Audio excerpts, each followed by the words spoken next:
Okay, so I'd like to welcome you all to this warm or cool, depending on where you are in the world, Sunday afternoon. And I'd like to acknowledge that we're all on various Aboriginal lands. Most people here seem to be on Ngunnawal and Ngambri country in the Australian Capital Region. I'm on Mbantua Aranda country in Alice Springs. And Larisse, I'm not sure whose country you're on across there at Harvey Bay. But anyway, we'll pay our respects to all of their countries, to acknowledge their unceded sovereignty, to acknowledge their incredibly welcome invitation to us to support a voice to Parliament and the Uluru Statement, and to encourage us all to think very deeply about how we're going to vote, and to encourage us all to share these thoughts with other people who might not be so sure about how they're going to vote. And to acknowledge that underneath the Aboriginal lands that we're on are the ecosystems that protect, sustain, nourish, and provide for us. So today is the, if you like, the third in the Canberra Conversation series about living democracy.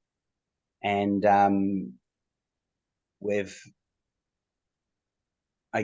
had this sort of process of sharing what's going on. We haven't really been collecting it and putting it out, but we've sort of gone through this process of deciding what is living democracy, what is it that we're withdrawing consent from, and beginning to be aware that it's not just a matter of withdrawing consent and, like sovereign citizens, perhaps going off and settling in the countryside and looking after ourselves, but it's actually about what do we collectively do instead of what we're currently being sort of coerced to some extent into doing, because this is the political and social culture in which we live.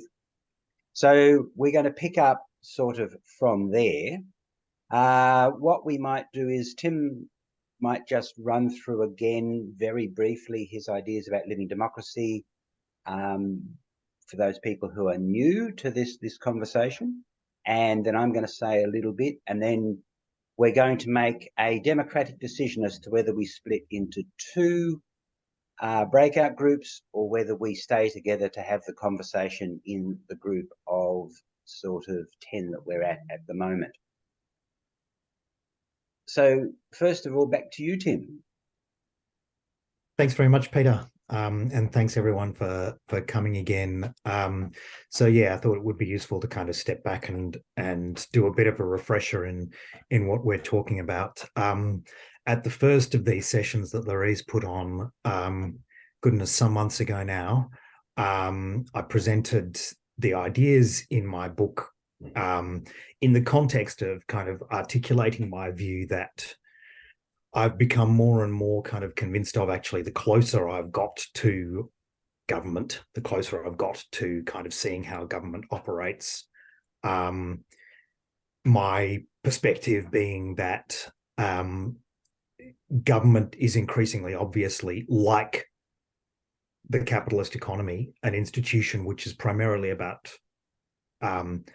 maintaining the status quo, maintaining systems of power as they currently exist. And many of the challenges that we really urgently, desperately need to face up to, whether it be ecological and climate crisis, whether it be the housing crisis, whether it be deep challenges to our democratic systems such as they are, whether it be Indigenous sovereignty and the ongoing dispossession and genocide, actually really do require us to deeply challenge the systems that underpin our politics and our economy, because they are all based on this, what I call in my book, this anti-ecological philosophy, a philosophy that where ecology is about understanding and appreciating and living with interdependence and diversity and constant change.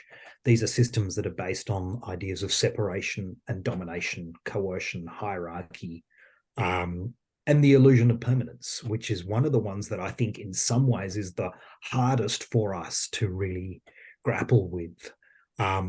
We're brought up within this system which claims to be permanent, which claims to be a natural order of things. And it takes quite a lot of effort, I think, for us to think of it as not being a natural order of things. And so, I guess thinking about Peter's important introduction in terms of acknowledging country and thinking about the voice.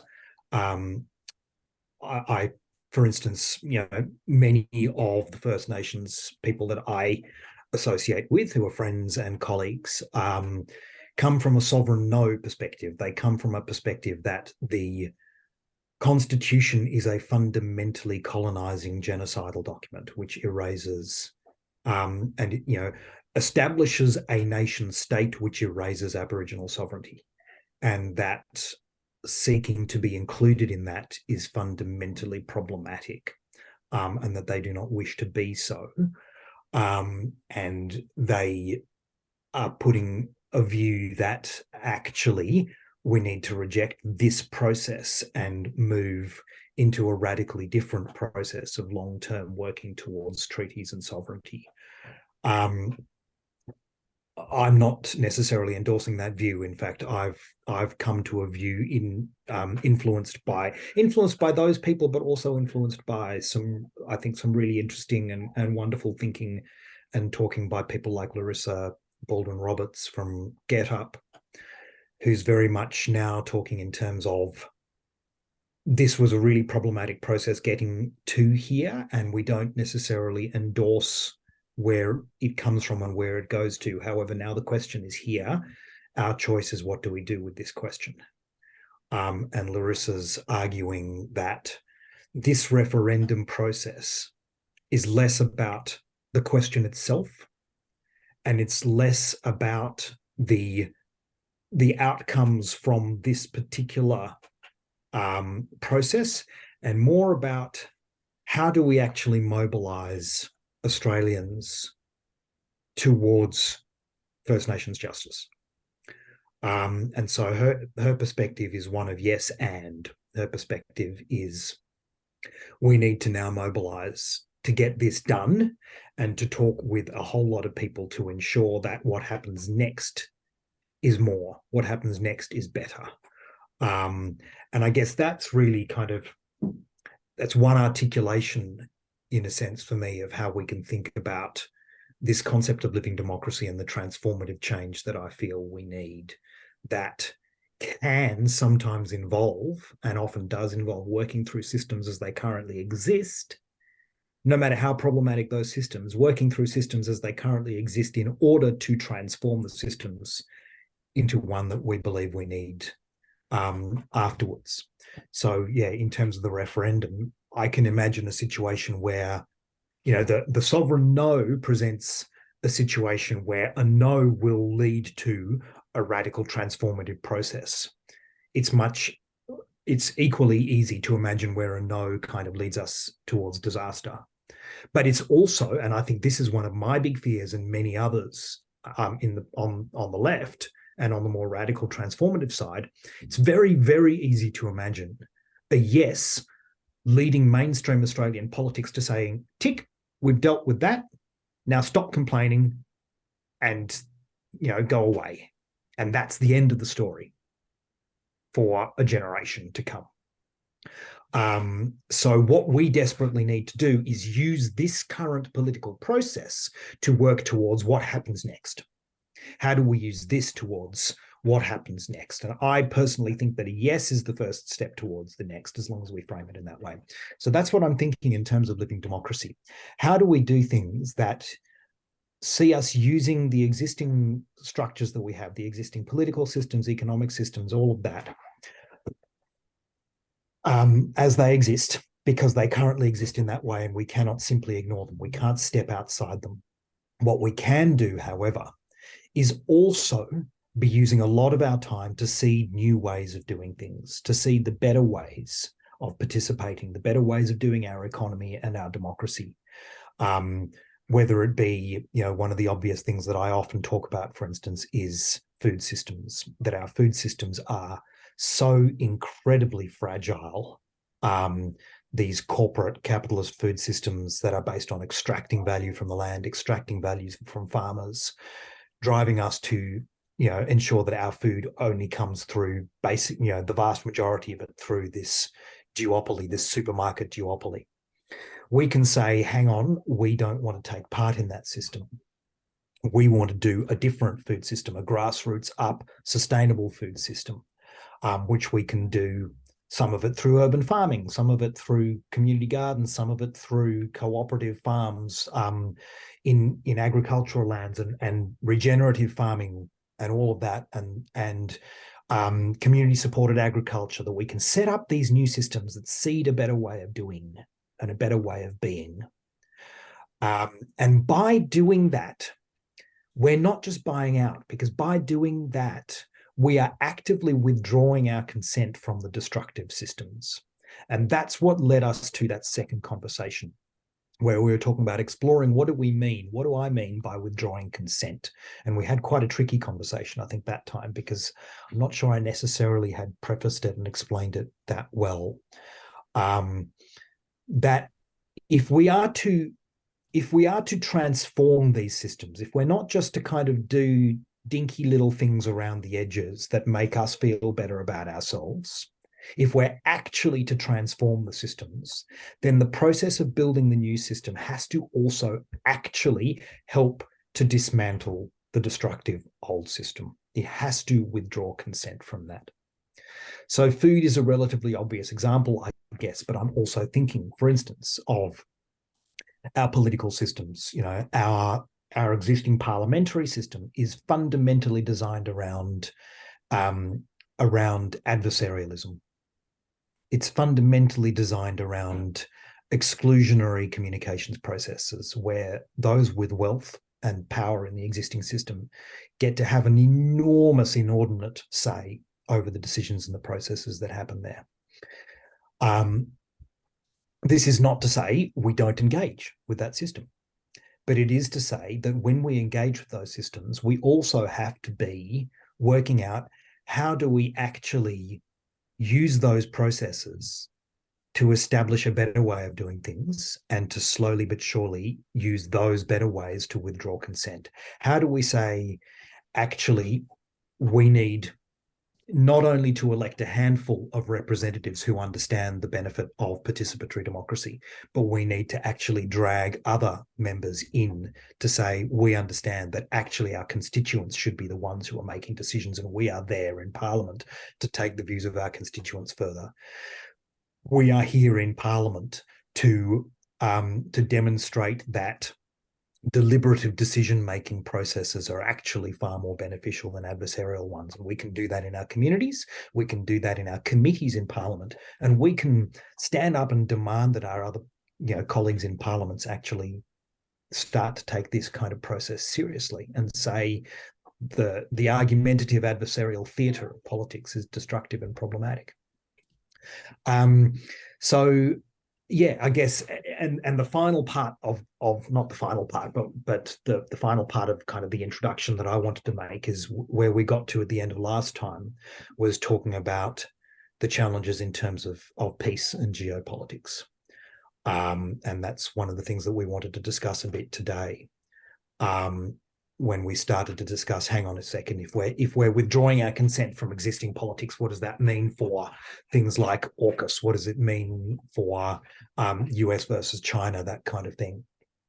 And I'm very, very much of the opinion that our existing Westphalian state-based geopolitical system simply is not capable of avoiding war. It's designed for war. It's not capable of dealing with something of the scale of the climate crisis. The only way we can do that is if we build community to community empathy and connection, and understanding very deeply that we are all humans inhabiting this one planet, and it's our responsibility to build those connections, and we do that through actively building our own communities and community to community connection, and we do that as we do that building of connection, we withdraw our consent from geopolitics, which says it's state to state. So those are the conversations that I think I'd really love to try to dig into today if we can. There's a lot there. There's enough for lifetimes.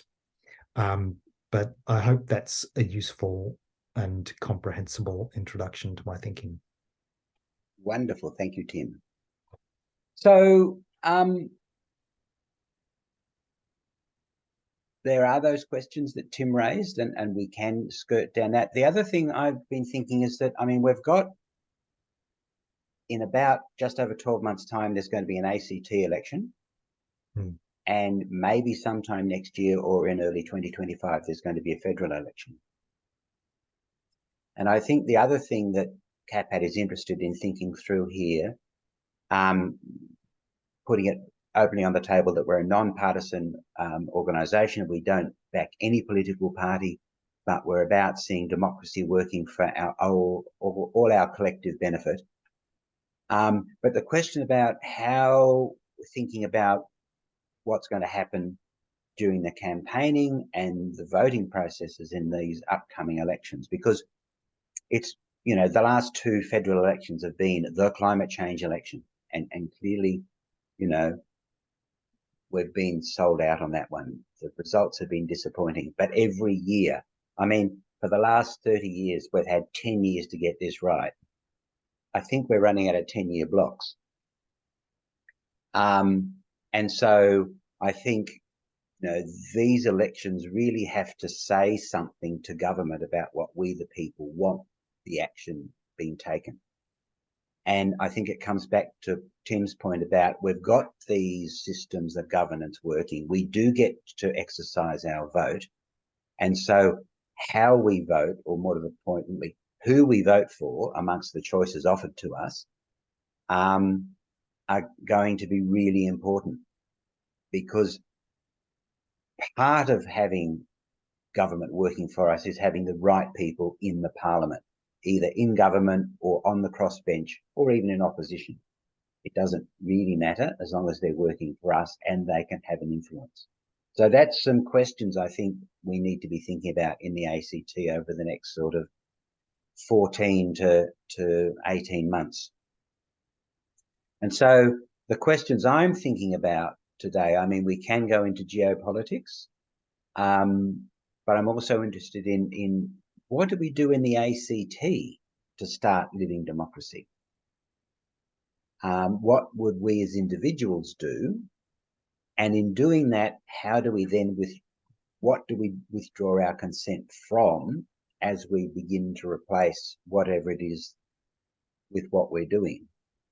So there's sort of the focus questions that I was interested in to start with, and then later on we might come back to a separate question, which is, what's the story are we going to tell ourselves and others about this? Because clearly, talking this up, talking this with people we're chatting with, friends, neighbours over the water cooler at work is the typical stereotype thing. It's going to be important to getting people to begin to think about this.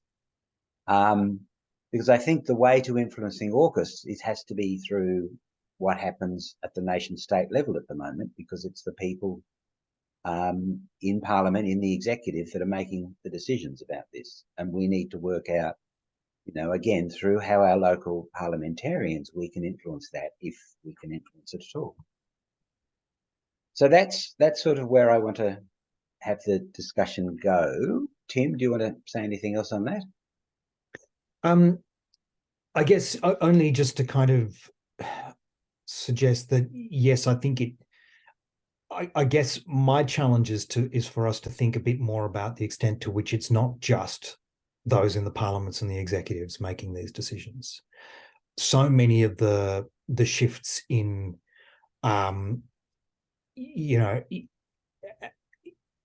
in terms of geopolitics have actually come from grassroots up, have come from unions, for instance, mobilizing to say, we do not want to be working to manufacture weapons of war. We want to be, you know, beating swords into plowshares, actually. That kind of approach.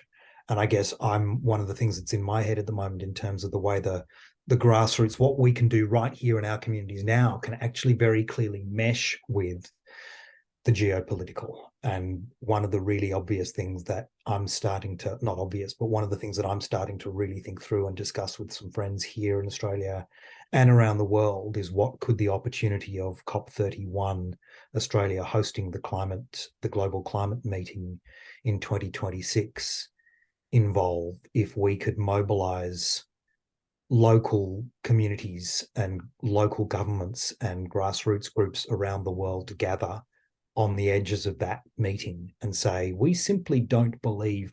They've had 30 years, state leaders, to confront this issue. And they've done sweet FA, realistically.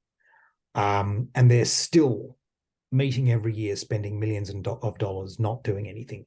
What if we as communities got together and said, right, we're going to take matters into our own hands. We're going to host meetings whereby we say, this is what we're doing in our community. What are you doing in yours? How can we build these connections community to community? How can we share our ideas? How can we just make them irrelevant? Because we know they are irrelevant. They're not dealing with the issue. They're grandstanding. We're the ones who are doing it. So it's that tie-in of the local, the very hyper-local community action to the geopolitical that I'm really keen to explore as well. Okay, so process question. Choice.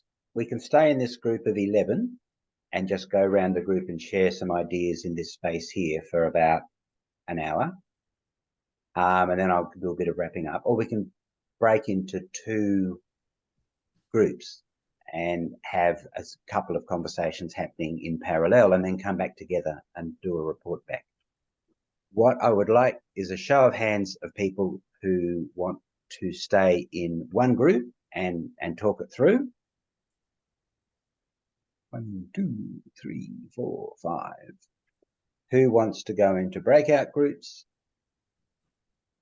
1, 2, 3. Who doesn't care? Paul, are you there? We can't see you.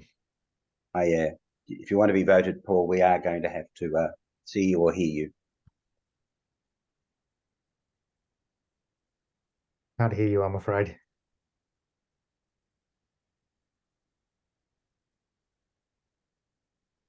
We can't hear you, Paul. You're muted. Yeah, I'm for staying in the main group. All right. Or staying as a main group. Okay. So if we're going to do this by vote, 6 people want to stay in the main group, 3 people want to go into a small group, and nobody doesn't care. Are the 3 people who wanted to go into the small group, can you live with staying in the main group?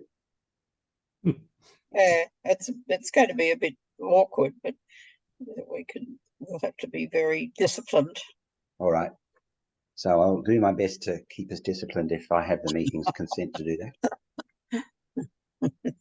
All right. So look, we've had a few things thrown up in the air there. What I might do is I'll just go around the group and give everybody an opportunity to talk, to have a couple of minutes only to just sort of reflect back what ideas for them are coming out of what's been said so far, and a bit of an idea about, what they think might be something that can happen next. So I'll start with you, Larice. Okay. There's just so much, isn't there? It just goes round and round in my head where to start. I mean, I get the practical things with the doing our own sort of food growing and all of that sort of thing. And I've started to do that. I'm not convinced that they'll let us alone to do that forever. But I think the main thing is what I can't get my head around is what are we actually going to practically do to make the government listen to us, or have people in there who we can get to take our wishes up to Parliament. That's what I want to know. I'm not politically experienced. So, I mean, we can get together and have these conversations and it's great, but maybe, I mean, obviously Tim's doing other stuff that I've got no idea about. Yeah, I mean, that's all I want to say. Thank you. Michelle.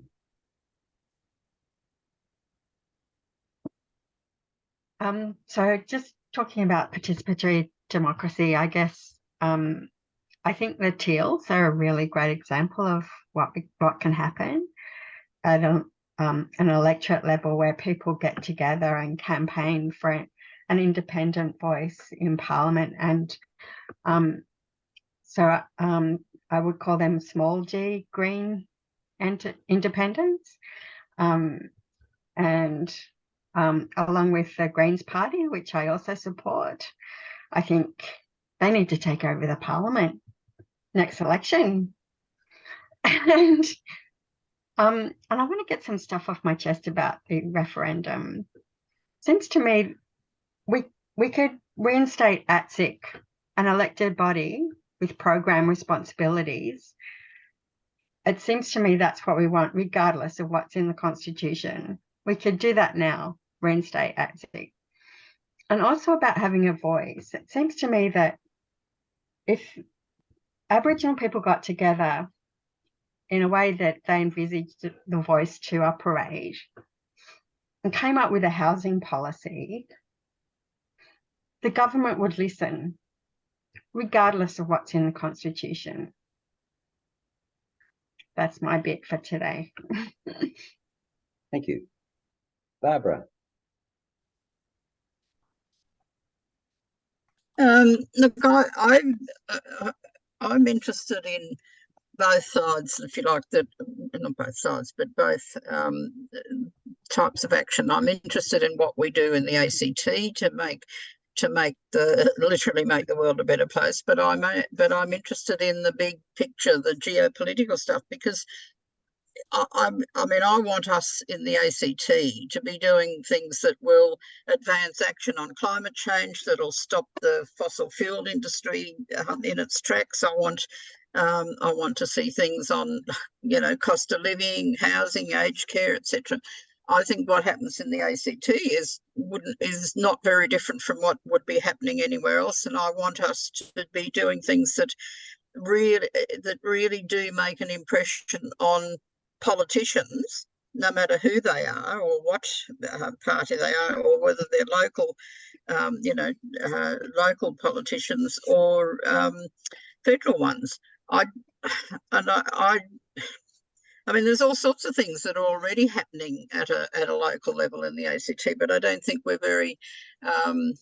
I don't think there's that many of us doing it, and I don't think we're coordinated in what we're doing. There's a huge lot of other things that I'm involved with on women's issues, on a very broad level, and those things have increasingly become like things on women, peace and security, for instance, which always seem to have an outward looking, outward as an international flavour.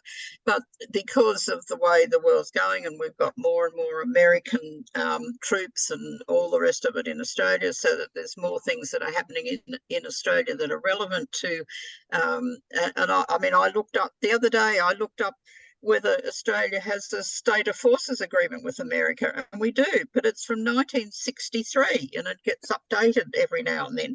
But things were very different in 1963. There was still the death penalty that's included in that state of forces agreement. It says that American troops will not be will not suffer the death penalty in Australia.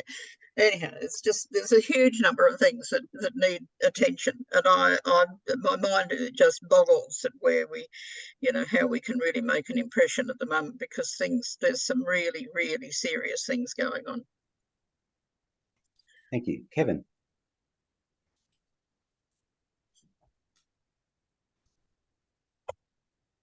There we are. I'm unmuted. Well, where do I start?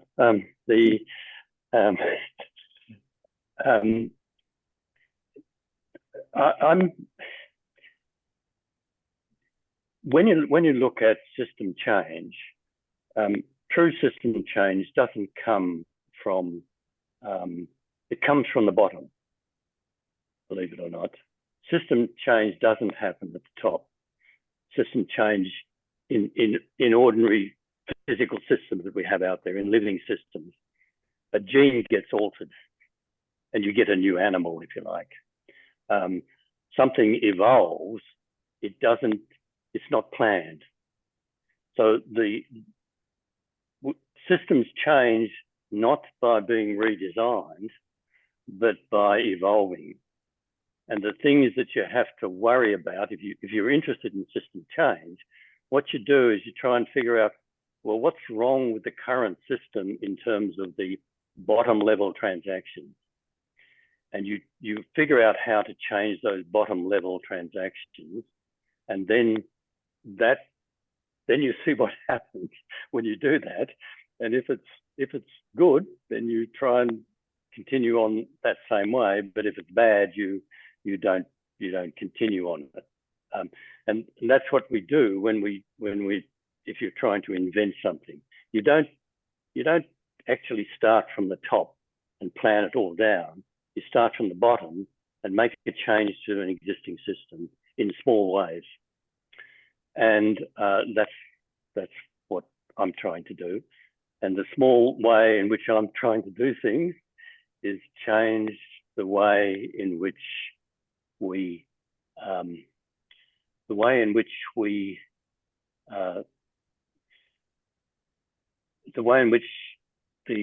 the finance system actually works in a small way, in a small change.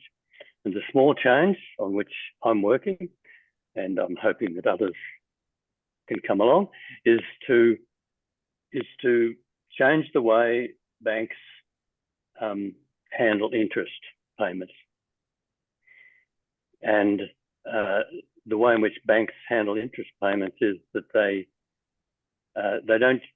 don't reciprocate when you give them interest. You give them interest. Rather than go into the weeds of this, Kevin, it occurs to me, so I will refer people back to the talk that you gave a couple of months ago, the video of which is up on our website, where Kevin explains this, and he's also got a change.org petition going still, I think. Yeah.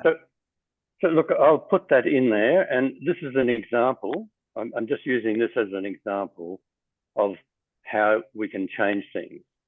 We change things not by coming up with a new system, but by looking at ways in which we can improve the current system in small ways at the local level. Yeah. So I'll put up my little petition in the chat in a little while.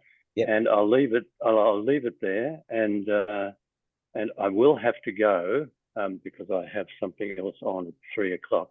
So I just apologise at this stage for dropping out. All right. Well, thank you very much. Gilles. Okay, I will take a very brief opportunity to make a comment about what Tim said about the sovereign no, the progressive no movement at the moment, and well, indirectly, I'm not addressing it directly. So basically, the Constitution is based on a lie, in that basically when Australia was uninhabited, when the land was taken over, occupied for the British Crown. In 1967, the Constitution was amended to try to make it a little more honest. Aboriginal people were included in the census, and the race power was altered to allow laws to be made regarding Aboriginal people. For me, this next step, however inadequate or confusing or whatever it is actually a logical next step. We acknowledge the presence. You make it very clear that this was not terra nullius. You make it very clear that for me, the important part is the recognition of Aboriginal people as the first peoples. The voice is a separate issue in some ways, I feel. But anyway, I won't say any more than that. As far as trying to change the system, improve the system, whatever approach, I think it's important to have local action as much as possible. Where one lives is probably where a lot of the stuff should be happening. You keep in touch with people overseas. Tim obviously does a lot of that. Peter and others do that too. And also learn from what's happening around the world that is successful. And making it clear to those who run the show locally, and locally I include the country, I include Australia, make it clear to them that there are things working better and that it's in their interest as well, especially if they want to leave a half-decent legacy to be inspired by some of those things. That's all I wanted to say. Thank you, Gilles. Walter. Thanks. Yeah, I've been conspicuously absent from most of the previous meetings. Sorry, much else going on. Part of the trouble is that we are embedded in a system that's really huge in comparison. It has its good points. It's not all bad, but then it's far from all good as well. I guess in terms of practicality, just trying to do something. What Cindy and I and others are doing is trying to build up local community connections as far as we can, become useful locally in a small way. If things get difficult, and I think they will get difficult, then we have a network here and now, and we don't have to expect government to come in and save us. On the other hand, if things are getting difficult, then what happens to the electricity, the sewerage, the water supply, and minor things like that. Various voices in the financial sphere are worried that there's going to be an economic severe trial, if not collapse, next year maybe, but then they've been saying the same thing, that there'll be an economic problems next year for the last 15, and I'm still waiting. And I'm rather pessimistic that most people need to keep us going as they are. They've got mortgages to pay and children to raise and bills and jobs to curate, and they simply can't afford any considerable changes. I'm starting to think that most people can and will do nothing until something breaks. Quite what will break, I really don't know. And that could be an opportunity for the likes of us and other groups around. You know, we're not alone in seeing that there are problems with the world. We had a friend drop over recently, haven't talked to in ages, and she's exactly on what's the word, in tune with us, that yes, things are fraying at the edges, is getting ominous out there. And what do we do? Again, all we could come back to as well, just keep in touch with each other locally. And beyond that, we don't see there's much we can do. The political machine is very powerful, and increasingly I'm thinking that the only opportunity for change is to seize the moment, carpe diem, when something does break. I don't look forward to things breaking. It's going to hurt a lot of people. But since the system is clearly unable to deal with what's coming, it hasn't a clue what to do about climate change, really. And I think the biggest contributor to this is that we have a system that needs infinite growth, economic growth, upon a finite foundation. And it simply cannot survive unless it can grow forever. We see what's happening to Canberra. It's stuffing it full of people, but then we've got the government policy stuffing the country full of people beyond its capabilities to support them in order to keep the economic system running. So there's nothing much we can do about that. So I'm concentrating at the local level. And that's about as far as we can, well, Cindy and I can go anyway. Thank you, Walter. Tim, were you attracting my attention? No, I'm jotting notes as people speak. Wait. Yeah. All right, Fiona. Hi. I think, first of all, I'm definitely voting yes. I'm doing lots of lobbying about that at the moment, out and handing out and everything like that, because I think of one area in particular that I know really well, which is about First Nations children being removed.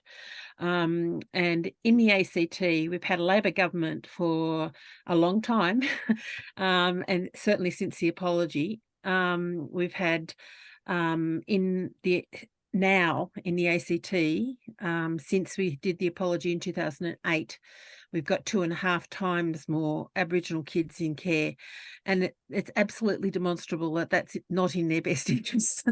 So I look at that and think we need to actually have Aboriginal people engaged and we've even had an elected body here, which is supposed to be a voice at the local level, but we have to fucking listen and we actually have to give them power to do things. So yeah, that's my little rave about that bit. But I actually think that we do need to have a multiple level thing like Tim was talking about, because I think what's happening at the moment is the media and everything else is keeping everyone worried and on edge, and then that makes people look more internally and more unable to actually act. I actually did something because I decided I'm such a fraidy cat about it. I got a cop watch app on my phone the other day from the National Justice thing, so that if I get arrested, I've got my contacts are on there for my children and everything like that. But it's that feeling of we can't do it alone, but everything in the outside saying to people, this is a threat, this is a threat. And the political parties are doing nothing as far as, I mean, not the Greens, not the Greens and the independents are doing stuff. And I've actually been to David Pocock's town hall last week because I felt like I needed to at least see that there was a democracy starting to happen. I've never known Katie to run one. I never knew Zed to run one. But there's all these things where I think we need to be questioning those orthodoxies. I mean, you know, I grew up in a Labor household where my dad nearly died when I stood for the Greens at one stage.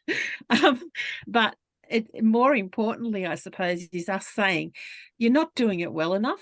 You're not actually doing what we voted for you to do, which is to actually address climate change and to start those processes and to hold them accountable. And we need accountability measures. I mean, the stuff went through the newspapers this week about how our global warming gases are going up, but it was almost no noise at all. And I look at it and think we have to have some form of accountability in our political process, and that's why I'm also looking for those transparency and no lies and all of that sort of stuff, because they're all tied up, and that power and influence in government, from what, you know, the area you were talking about, Tim, that international arms stuff is, I'm a member of the Quakers, and one of our young women who is writing about all of this sort of stuff, and it just shocks me every time I see this stuff about how many people are going from politics into the arms people and how many arms people are coming that way. So it looks to me like a lot of those rules that are around our democracy are failing us at the moment in terms of actually leading to things that are in our best interests. And and in the majority's best interests. Like, I'm not talking about the best interests of those who the 1% that are already getting their best interests at the moment, but of everybody else. And anyway, yes, so I think that's probably, I think we also need proper accountability, and they need to actually face up to it. I mean, when we were at the town hall, there were questions that were asked about, you know, what he'd done on one thing and what he'd done on the other, and he was able to talk about it. But you don't get anyone doing anything. It's a two-way conversation, and you get nothing back from your letters a lot of the time. I write more letters and more emails than I care to think about, but a lot of the time people don't even bother to respond, and that was never the case when I was in the bureaucracy for a long time, for 10-15 years, and in that time that was your first responsibility, was to reply to constituents, and as far as I can see, they don't give a shit anymore. So anyway, that's my bit. Thank you, Fiona. Dirk. Did you say Dirk? I did. Thank you. I found the introduction and the discussion so far very stimulating. It still leaves it up in the air exactly what to do now. The changes have been pretty dramatic over the time, though they start very small. But the changes, the next change that's coming in the ACT is the change in the way that we handle drugs. 28th of October is the decriminalisation of normal small amounts of drugs of various kinds. And we'll be going in the direction of Portugal, which has made tremendous strides over the years, and has reduced the amount of drug taking and so forth. So it is useful to measure change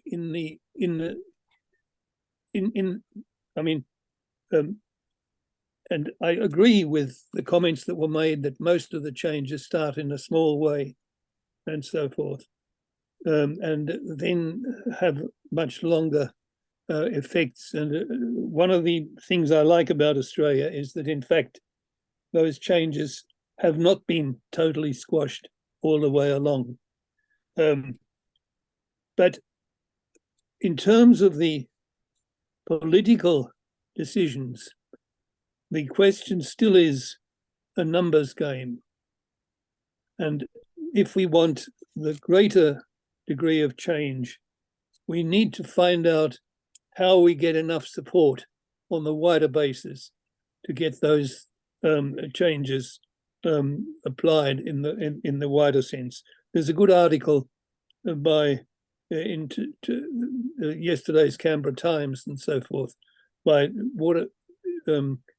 Jack Waterhouse and so on, about the way that the danger of the old parties falling back into being insensitive to the way they ought to be behaving.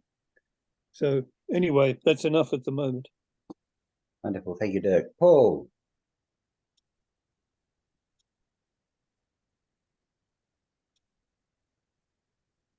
Yep. Can you hear me? Yep.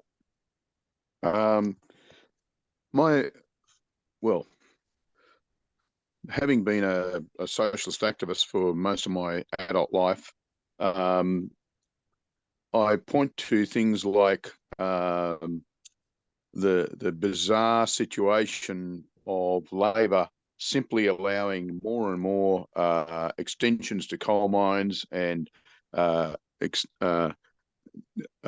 approvals for and money being thrown at things like the Middle Arm project in Darwin, which are clearly against what even Labor campaigned on, or said they were going to campaign on, whereby the wishes of the clear majority of people are simply ignored, and how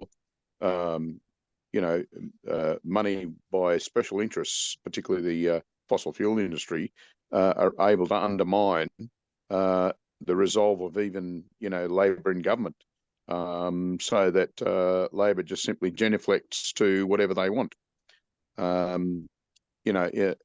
despite absolute consternation by everyone, and the only countervailing power at the moment, I think, is that of people's protest. And I'll be going. I may be doing a holiday in Darwin, and I'm just wondering whether people in Darwin are going to be protesting at Middle Arm, in which case I'll join them. I think that the only thing in recent Australian history that has worked has been the power of people. And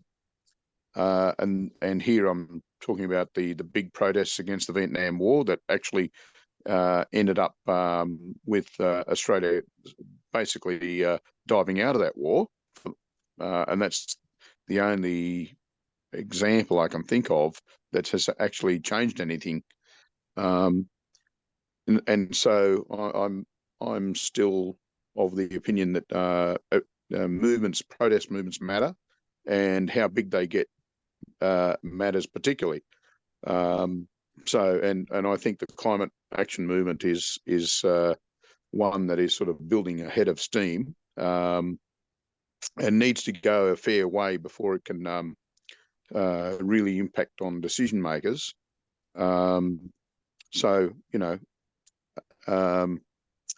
While I see the independence in Parliament, and here I have to say that in terms of the Teals, in one of the monthly articles some time ago, a journalist sort of actually interviewed all of them, and asked, are you going to do something about negative gearing? And they all said no, because they come from richer electorates. Even though some of them are doing quite progressive stuff. So, there are limits to that. And, I do like what the Greens are doing, and particularly on the housing question. And I think that needs to, that's a line of protest and demand for change that needs to be pursued at the moment, as well as, people getting out and protesting in regards to climate change, because you can see that, Labor just doesn't give a stuff. And, Labor has simply waved through just about every climate, every fossil fuel development that has popped up. The only thing that was knocked back was Clive Palmer's coal mine, and that might have been a grudge decision against him, because Labor probably doesn't like Clive Palmer. Anyway, that's my 2 bobs worth, and I think we just need to keep developing protest movements that might develop into, political momentum. That's me. Thank you, Paul. Okay, Tim. Yeah, lots there. Lots there that I pick up on and I'm keen to respond to. I mean, one of the key themes that came through for me from a whole bunch of you was, I think, this increasing understanding, which is certainly something I feel a lot, of two things that are coming to interweave. One is that government is simply not acting the way government has been designed to, and we have been led to expect it to. Fiona, I think your point about taking Aboriginal children into care is just such an obvious one for me, and we see that at so many levels. Yes, we've had not just a Labor government, we've had a Labor Green government now here in this territory for coming up for 15 years. And so much I see, firstly, it's worth saying, I do think we actually do have the best government in the country here. We're getting some really good, important things get done here. But the best government in the country in the face of the crises that we face is far, far, far from good enough. And on so many of these things, whether it's Aboriginal children in care, whether it's public transport and active transport, whether it's housing, whether it's planning, what's going on is the government is not actually... Government has stopped caring about being accountable. Government has stopped caring about actually delivering. It's now about risk management, a risk aversion a heck of a lot of the time. And it's about how do we kind of just keep doing the things that we've always been doing and cover our asses as much as we possibly can. The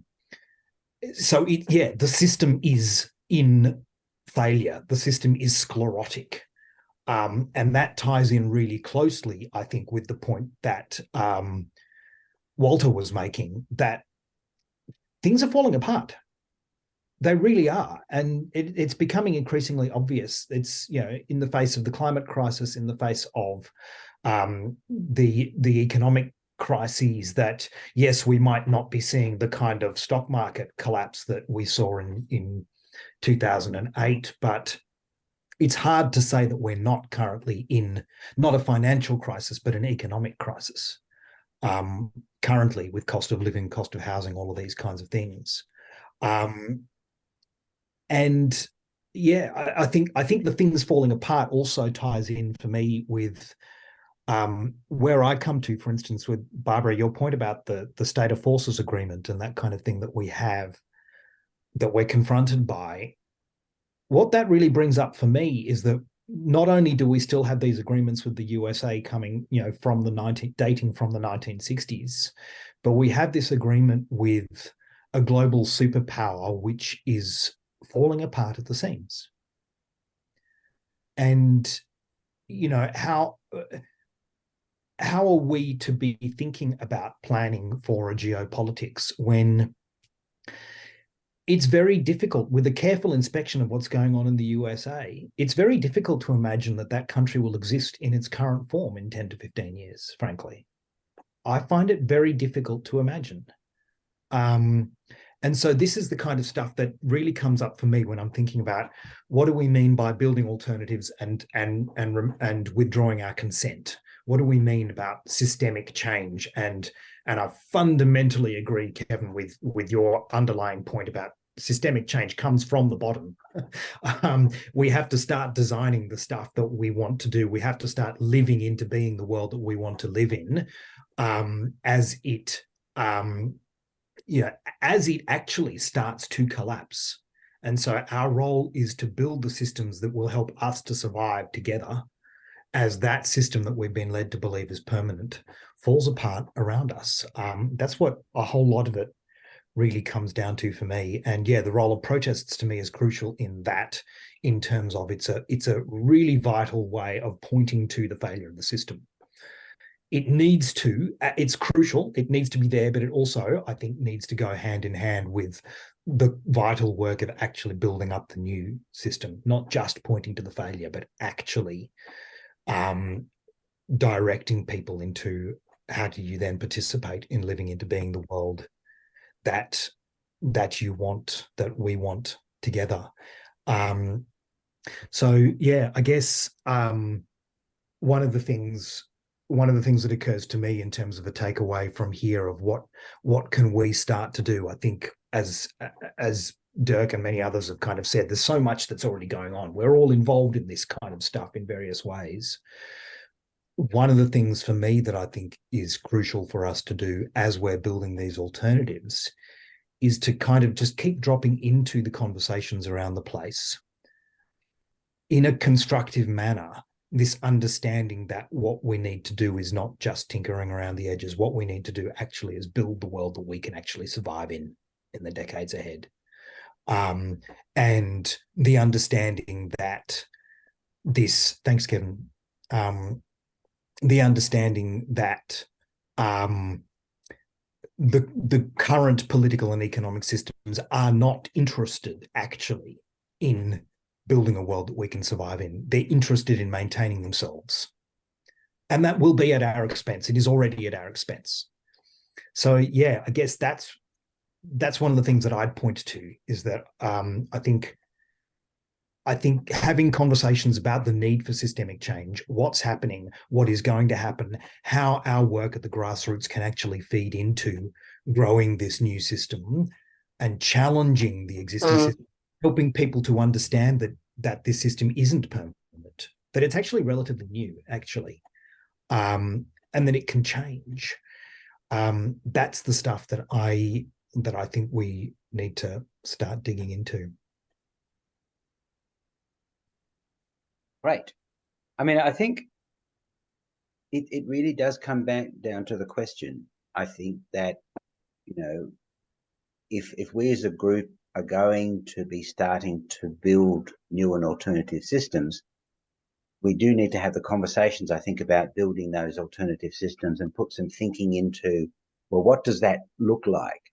And I think what we know from Donella Meadows' hierarchy, if you like, of system change is, I can't remember, there's 9 levels or something, and you've got to work at all of them. But you don't actually get system change until you change the paradigm that the system works in. Right. And so all systems have a purpose. And so to subvert a system, you actually have to either change the system's purpose or set up a parallel system with the purpose that you want.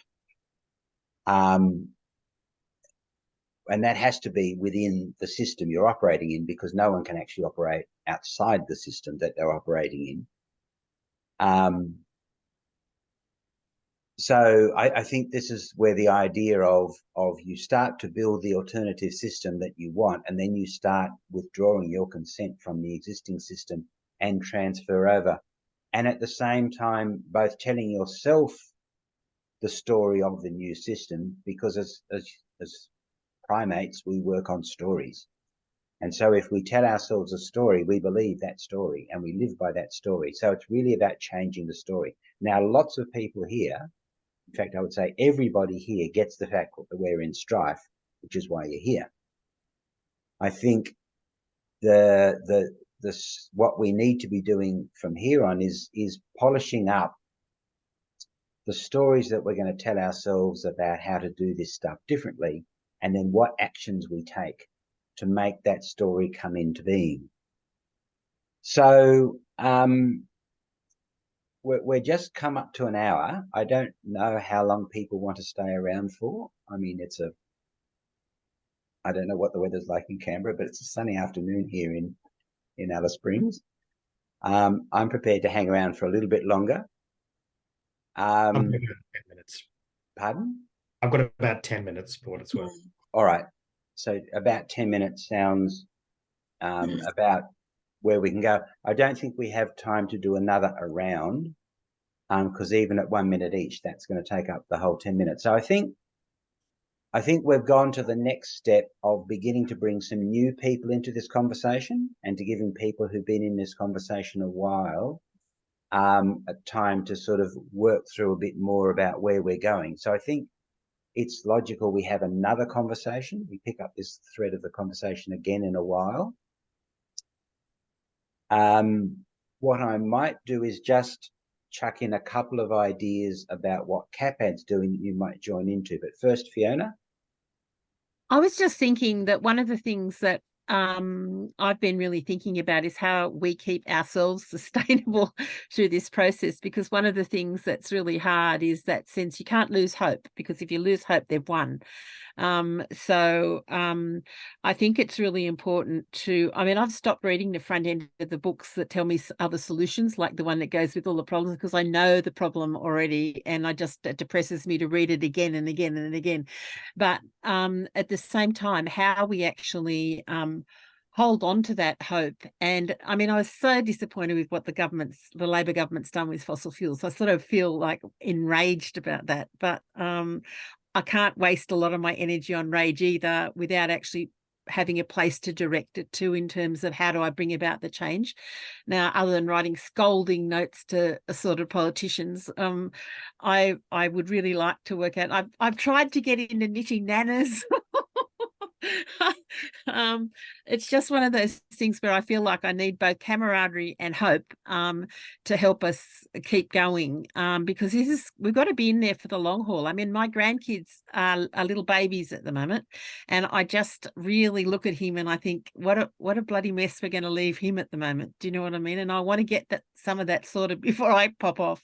So it's one of those things that I think there's a degree of urgency at so many levels with that. But also I need to actually feel the love of people around me as well. Do you know what I mean? It's that sort of thing of I'm not on this alone. When I have a tired day, I can still actually say I'm okay. Anyway, that's just something I wanted to say, because I think that's why I joined the conversation today.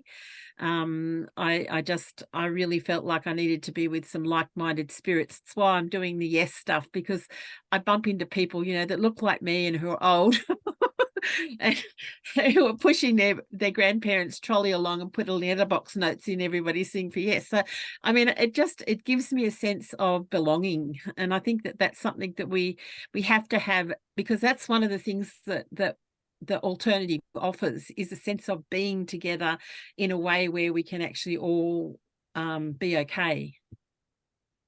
Sorry, little rave.